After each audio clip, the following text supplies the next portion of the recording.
Hi, my name's Rebecca Matveyeva from 5 Star English, and in this tutorial you're going to have a look at how you can use the present perfect. Just before we start looking at the different uses of the tense, let's just remind ourselves of how we actually form it. So the present perfect, it's quite easy to form. You just need have or has if it's he, she, it, plus the third form of the verb. Remember, the third form are verbs like written, gone, been, seen, for example. These are the third forms that you'll need to learn well to form the present perfect. Let's just move that formula to the bottom of the screen and we'll keep it with us through the presentation. And we'll just go quickly through some examples where we use the present perfect, okay, of how we use the present perfect. So I, you, we, they have spoken to the boss in the positive. A negative sentence, I, you, we, they have not spoken to the boss. And the question form, have I, you, we, or they spoken to the boss? Okay, so I, you, we, they plus have plus third form. Okay, with he, she, it, there's a slight difference. He, she, it has spoken to the boss. So not have, has, but still the third form, spoken to the boss. In the negative, he, she, it has not spoken to the boss. And the question, has he, she, it spoken to the boss? All clear? Right, let's have a look then at some of the different uses of the present perfect. The first use is to talk about experiences. This is normally the first time you'll meet the present perfect. So, it doesn't matter when the event happened, it's the event itself that's interesting. Okay, so the minute you say when in the sentence, you need past simple. So normally we would say, I have travelled the world, full stop. If you want to say when it happened, you can't say, I have travelled the world when I was 20. You have to say, I travelled the world when I was 20. Okay, so remember, present perfect, for experience, we don't want to know when it happened. Okay, and also it's important to remember that the experience could happen again tomorrow. That's why we use present perfect. Okay, so it may have happened recently, it may have happened a long time ago, but the fact is it could happen again tomorrow. The experience is still open. So that's why we use the present perfect in this particular case. Let's have a look at an example. My sister has done a lot of amazing things. She has driven across Australia in a camper van, she has been to Malaysia, and she has held a koala bear. I'm jealous. I love koalas, but I haven't seen one in real life. So my sister has done a lot of amazing things. She has driven, she has been, she has held. Okay, and I'm jealous. I haven't seen a koala bear. Okay, but maybe I will see a koala bear tomorrow. Maybe my sister will do more amazing things tomorrow. Maybe she will drive across Australia next year. Who knows? It's present perfect. The opportunity is still open and we're interested in what she has done. We don't know when she did it. That's not the point here. It's what she's done. So when can you realistically use the present perfect to talk about experience? Well, if you're talking about exciting things, that's a good idea where you can use the present perfect. If you're talking about films that you have or haven't seen, you will often meet the present perfect.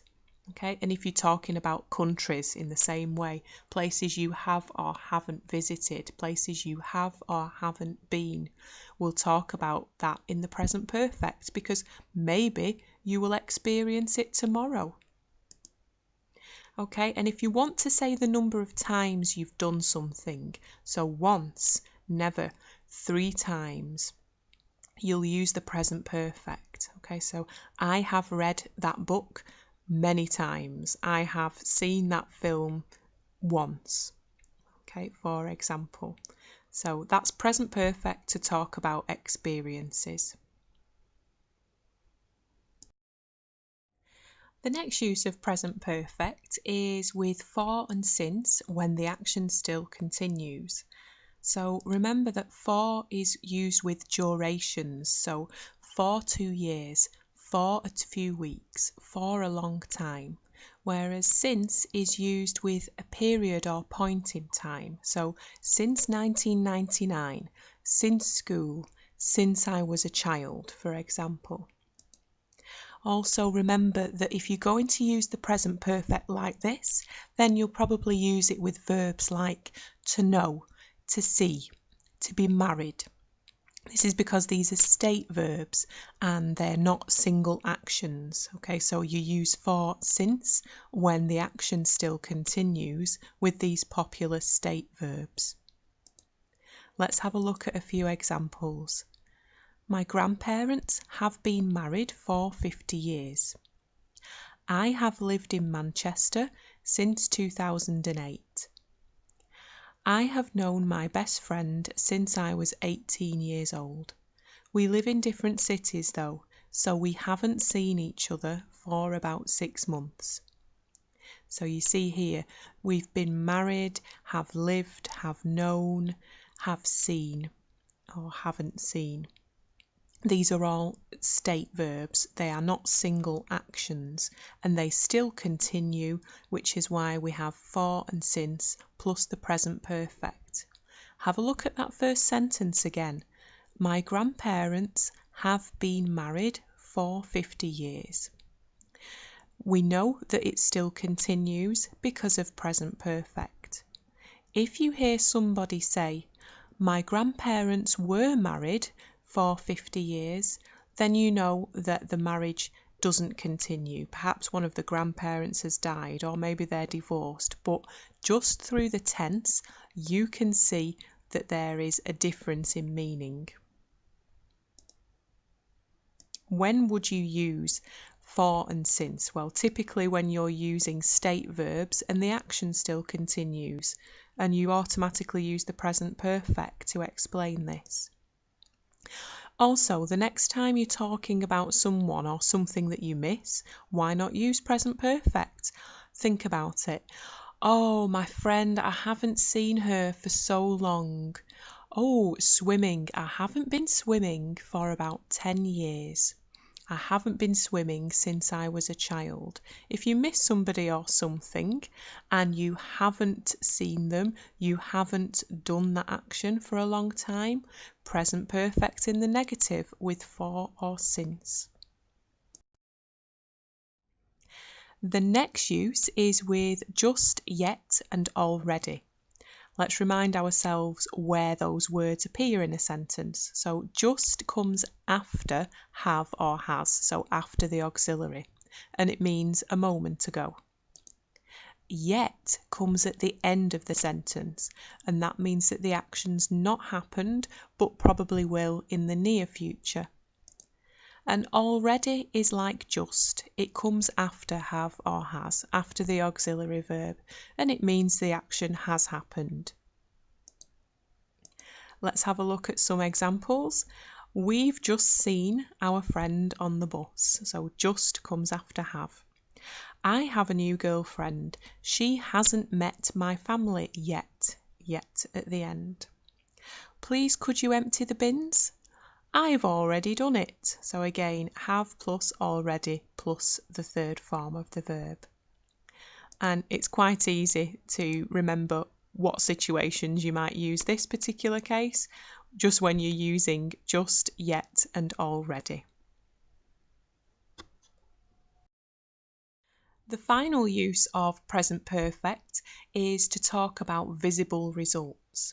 Okay, so it's often given in a question form here because you've already noticed that something is different and you want to talk about it. So you usually know the answer to your own question. You just want to draw attention to the fact that you have noticed. So let's have a look at a few examples. Has John bought a new car? It's lovely. You look different. Have you lost weight? I could smell fresh paint in your parents' house. Have they redecorated? So notice here, these are all questions that you actually know the answer to. You can probably see that John has bought a new car. You're just interested in the action. You want to talk about it. You want to compliment somebody. You've noticed that they've lost weight. Okay? Or you can smell fresh paint and the results are obvious. So have they redecorated? Yes, you know they've redecorated. You know it's happened recently because you can smell fresh paint. So the next time you feel or see the results of something new, why not ask about it in the present perfect? Okay? Or when you're ready to admire someone's new look or new purchase. So you're ready to give them compliments about something, why not open the conversation with a question in the present perfect? Have you lost weight? Have you changed your hairstyle? Oh, this looks nice. Have you redecorated your room? Have you bought a new car? All these different situations where you can use the present perfect to talk about a new look or a new purchase. So let's just recap on the different uses of present perfect. Number 1, you can use it to talk about experiences as long as you don't say when it happened. Then you'd go to past simple. Number 2, use it with for or since when the action still continues. Remember, it's present perfect, so it's tied to the present. The action still continues with for, since, and present perfect. Number 3, if you see the words just, yet, and already, use present perfect. Don't forget where to put the words in the sentence.